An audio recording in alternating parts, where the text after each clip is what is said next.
I'm pretty sure we all had that guy in our lives. You know which one I'm talking about. That high flyer, that one who seems like he's good at everything and probably not afraid to rub it in your face. One day, you're just chilling at school or work, minding your own business, and that guy saunters up to you with a swagger in his step with his laptop. Hey, he says, do you want to see this thing I made yesterday? You roll your eyes and mutter to yourself, ugh, here he goes again. And you see what he made, and it leaves you absolutely mind-blown. Mind-blown. It is just that good. But of course, being the brilliant people that we are, we're not going to let him know that, are we? So you start looking for some mistake. After a minute or two, you still can't find any. So you ask him, how on earth do you do this?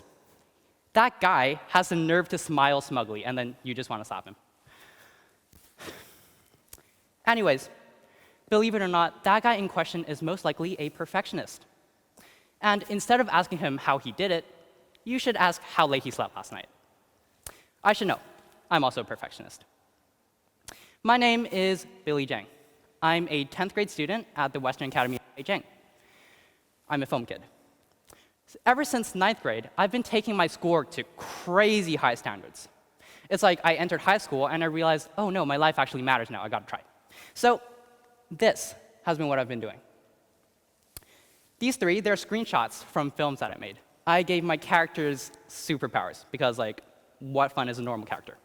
Over here, you got a story that I wrote. I was supposed to write 500 words. Instead, I wrote 54,000. Might be a little much, I know. For every single one of these, I put in 100% effort to achieve perfection, as I understand it. Now, perfectionism is probably one of my defining character traits.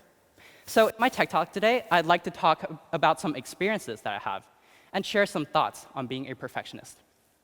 But firstly, what even is perfectionism? You know, when you search perfectionist on Google, it pops up with this image of a guy measuring grass to cut them all to the same height. I'm not like that. And it's not just because I don't have a garden. Okay? That is a faulty definition. The definition for perfection is having all the required or desirable elements, qualities, or characteristics for something to be as good as it is possible to be. And a perfectionist is simply someone who refuses to accept anything short of those standards. So back to that question from before. How on earth do I do this? How do I write 54,000 words? How does my perfectionism manifest? I actually didn't know until like about a month ago when I started reflecting on my tendencies to prepare for this TED Talk. It's always been a subconscious thing until now. But now that I understand it, it's quite simple. No mistakes. You heard me. No mistakes. You know the saying, your team is only as fast as its slowest member? The same applies to a project. For a project to appear perfect, every single element has to be good, and that is very taxing.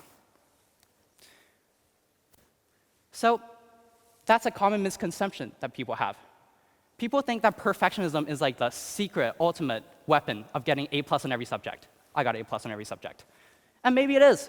My work wouldn't have been half as good if I hadn't driven myself so hard. But such things don't come without a cost.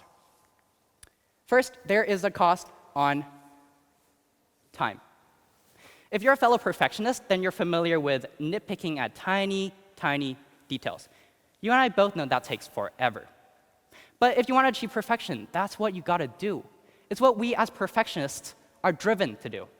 It is literally impossible for us to walk away from good enough, even when it's against our best interests to keep working on something. For me, that missing time goes into my sleep debt. For other people, their social life, their family, whatever it is, it's not worth it. Second, there's the cost on effort. Effort. If you're a fellow perfectionist, then you're familiar with having that single-minded focus to make everything to the best quality possible. And sometimes that's a good thing, but not when you have to balance heaps of work on your plate. And I'm a grade 10 student. I always have to balance heaps of work on my plate. Once I got a task, a simple check-in activity, really. It was online school. I had to make a meme out of this picture. Here you see our WAB tiger mascot, the cute thing, rawr, standing with a Spider-Man. Why is there a Spider-Man? I have no idea where they got Spider-Man. Whatever, I have to make a meme out of this. 6 hours later, this is what I ended up with. They now have superpowers. I know. I submitted it into the Student Council Tiger Memes contest, and yes, there is one, don't ask. And 2 weeks later, it got featured in a newsletter. Power and glory. But But think on this. Despite the fire and the webs and the glory and the impressive visual effects skills, what did I get out of doing this? How big was this project to begin with? It was supposed to take 6 minutes. Instead, I blew it up until it took 6 hours. And by the time I was done, I had no more energy left. I was drained. And then I had an assessment due the next day. Not my best life choice, I know. Third, there is the cost on you. Perfectionism takes a toll on your mind. When you spend your life living in a cycle, doing everything fast, flawless, and then moving on to the next job, where is your room to breathe? It's hard. It's tiring. But we perfectionists, we do it anyway, because the standards for perfection are ironclad.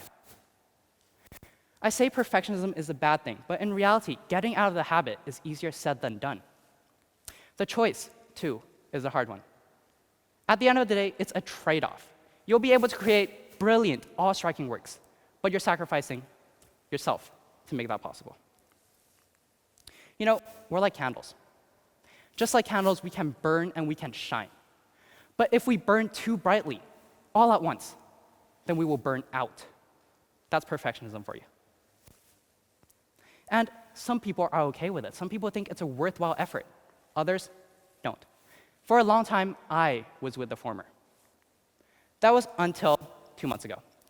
I was editing a film, a silent film for NYP film class called The Garden of Eden. It was the first film since grade 9 that I did not direct. So I was determined to make up for it with brilliant editing.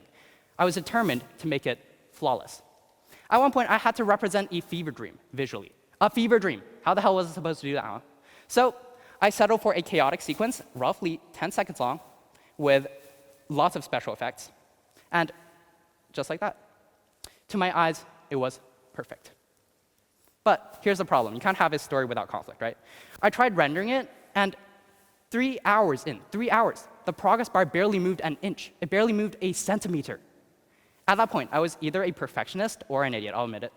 I let it keep going for 92 hours. 92 hours. You see, it was perfect. I couldn't accept anything less. And even though part of me realized just how stubborn I was being, I kept pushing because perfection, sweet, sweet perfection, it would be worth the time, I thought. At 95 hours, I was sitting in film class, and my film teacher, Miss EJ, wandered over. She asked me what the hell I was doing, letting a render go on for so long. At that moment, it suddenly hit me. What the hell was I doing? 95 hours on a 10-second video. There's perfectionism and there's insanity. The line between the two is a very thin one. So I went back into my project and turned all the effects down. Compared to the first version, it wasn't so good.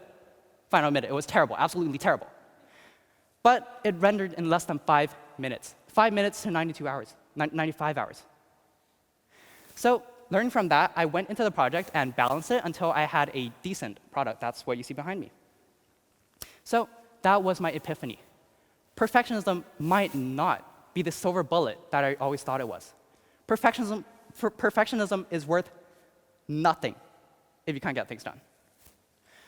So the following week, I agreed to give this TED Talk. So wrapping up, let me finish with some transparency. When most people see me summon fire or turn day to night in film, they notice the product, but never the work behind it. And let me tell you, there is always, always a lot of time, effort, and personal commitment put into everything I make. My heart goes into everything I make. And for the past year and a half, I think I've been too caught up in whether I can achieve perfection to consider whether I should. My recent experiences, they changed my perspective on things. I need to hear this as much as some of you guys do. Perfect is impossible. You can chase perfection till you're gray and old, and you still won't get there. It's an ever-rising bar. As your skill level increases, your standards also shoot higher. Take it from a fellow perfectionist. Take it from a fellow traveler on this long road of ours. It is not worth it. For all the good that it did me, it always left me miserable at some point too. This quote, you gotta love picturequotes.com, they got everything. Robert Hillier said it. He was a poet, I believe. Perfectionism is a dangerous state of mind in an imperfect world. That really struck me in the heart, because after a year and a half spent on the dark side of perfectionism, I'm finally realizing that it can hurt much as it helps. Don't get me wrong. I'm not saying that you shouldn't aim high. By all means, aim high. If you don't aim high, you will never improve. But that's one thing I realized during my reflecting. There are people with high standards, and then there's the perfectionists. One difference sets them apart. We perfectionists, we fear failure. We might chase perfection, but at the same time, we're also chained to it. So, by all means, my dear friends, shoot for the stars. But to my fellow perfectionists out there, you've got to forgive yourself if you don't get there, no matter how good you are. Because at the end of the day, you've only got 24 hours. You're not God. You're not perfect. You're just you, and you're just human. But if you do your best, that's enough.